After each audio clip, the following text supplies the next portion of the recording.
Ever stared at an economics essay question and thought, I know the theory, but how do I actually write this answer? In this video, I'll guide you through how to write strong structured answers for 6 and 8 mark questions with real examples and tips that examiners love. Let's start. First and foremost, plan before you write. You don't need a full outline, but never start writing blindly. Before you begin, take 30 seconds to jot down your ideas. For example, let's say the question is explain how an increase in interest rates may affect borrowing and investment in an economy. Your quick plan might be something like this. In brief, just jot down the points. Even a 30-second mini plan keeps your essay focused and logical. Use specific economic terms to articulate your thoughts. Think of it as you're speaking the language of economics. Avoid vague phrases like increase in interest rates affects the economy. That doesn't tell the examiner what part of the economy or how it is affected. Always aim to be clear and specific. See the difference? The second version actually explains how and why the economy is affected, which shows deeper analysis and not just your knowledge. So whenever you write a point, ask yourself, have I explained the impact clearly or am I just stating it vaguely? Another example for the same thing. Instead of just writing a phrase like wages might impact poverty, explain the logical reasoning that how that will happen. Remember, precise writing reflects your deep understanding. The third important tip is write impersonally. Don't use I think or we can see, like I believe taxes are good. Instead of that, write like this. This keeps your answer formal and analytical, just how examiners like it. Fourth important tip is that your sentence structure should be sharp and simple. Here, if you look at the first sentence, in this essay, I'll try to explain how inflation affects the economy because it has a lot of impacts. This is vague, not very clear. Instead of that, if you look at the second sentence, it's more crisp, sharp, and simple. Use commas, full stops, and linking words wisely.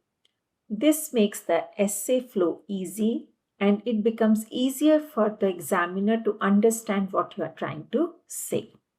Another important tip is that you should keep your presentation of diagrams in mind. Remember, it matters. Use a ruler for straight lines to keep your work neat and professional. That shows effort on your part. Always label your excess. If you are discussing demand or supply, mention what is being demanded or supplied. Use arrows to indicate changes in variables. This makes your diagrams more informative. Remember, a well-labeled diagram with correct arrows can significantly convey your understanding, especially when you're short on time. Also, don't just draw the diagrams. Reference them in your answers. Explain what they illustrate and how they support your argument. This is another important tip to be kept in mind.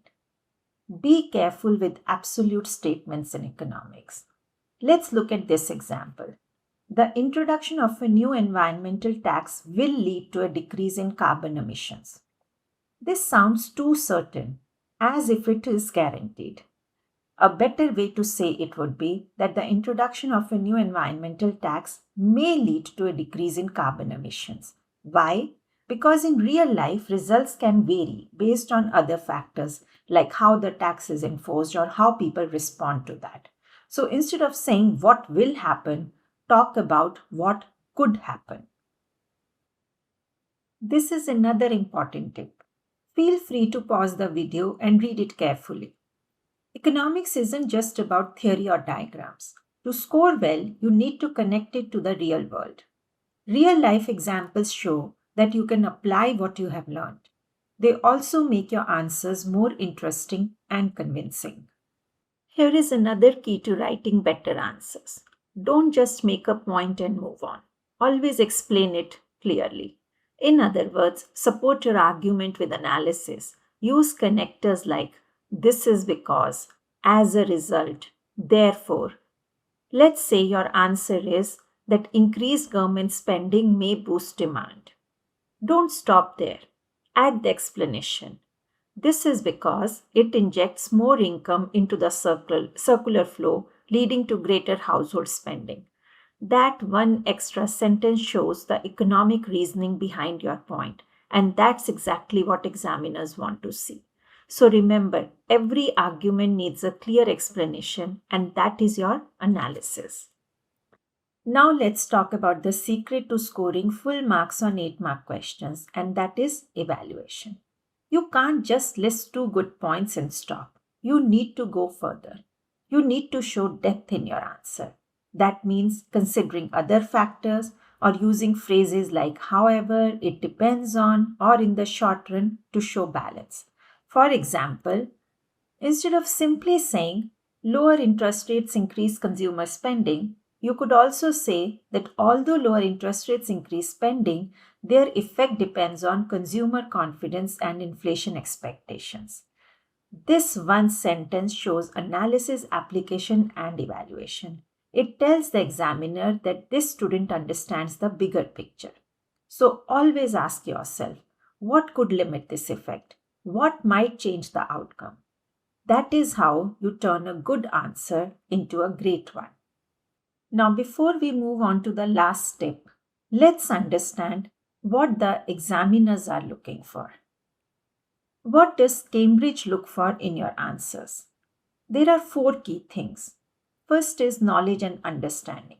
Show that you know the concept clearly. Second is application. Use real life examples to back up your points. Third is analysis. Explain how and why things happen. Link cause and effect. And the last one is especially give a balanced view, especially in 8-mark questions. Show both sides and make a judgment.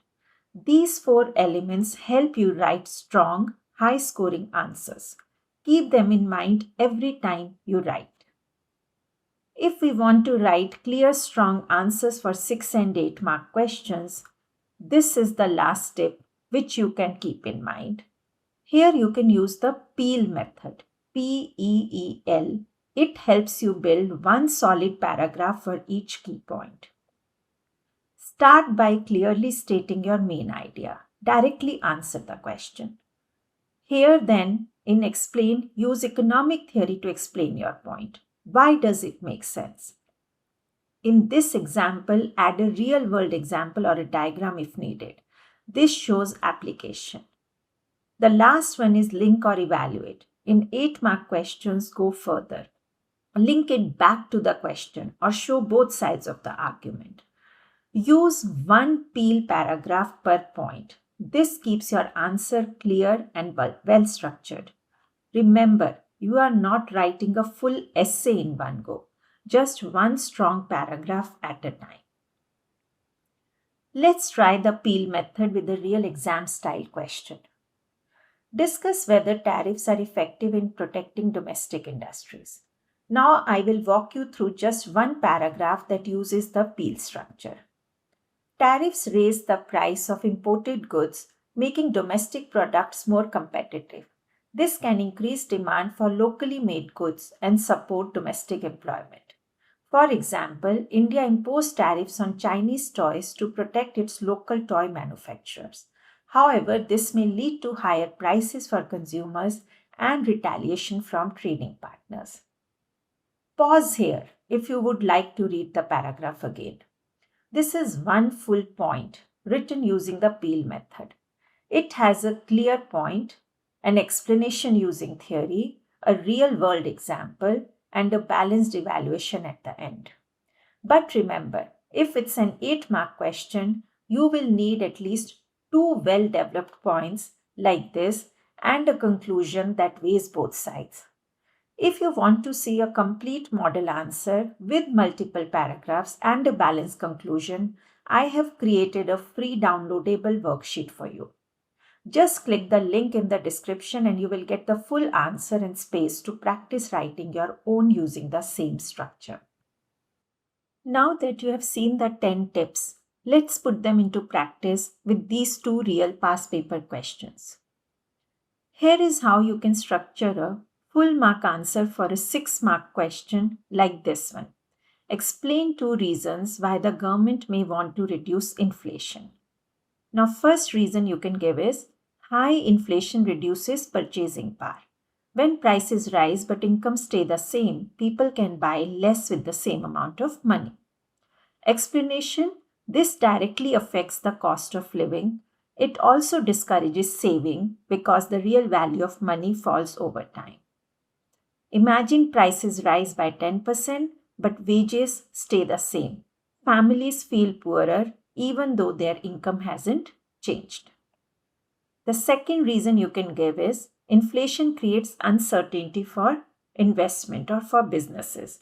When firms don't know how their costs or prices will change, they are less likely to invest or plan ahead. Example, in countries like Argentina, where inflation is very high, many businesses delay expansion or avoid investing altogether because it is too risky.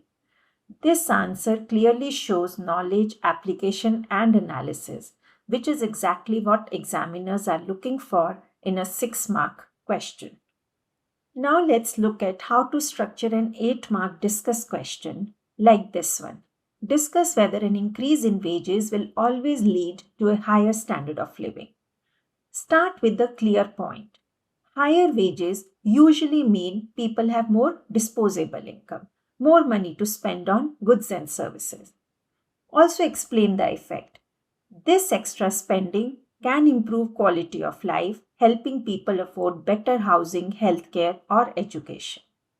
Add a real world example. For example, increases in the minimum wage in the UK have helped many low income workers meet their basic needs. But now comes the evaluation. Show the other side. It is not always that simple. If prices rise along with wages, people might not actually feel richer because of inflation. Also, if businesses face higher labor costs, they might raise prices or even cut jobs to save money. That could actually harm the economy instead of helping it. Next, you have to keep in mind evaluation tip. Use phrases like however, this depends on, or in the short run to show you are thinking critically. That is what examiners want to see. You can give your final sentence as, therefore, an increase in wages may improve living standards, but this depends on inflation and employment effects. Now, if you look at this answer, it covers knowledge, application, analysis, and evaluation. Exactly what you need for full marks on an 8-marker. It sounds like a story. There is a flow to this essay, and this is what gets you maximum marks. Now that you have seen how to structure strong answers, let's talk about how to practice effectively. Try one question per topic and time yourself. Aim for 10 minutes for 8 markers.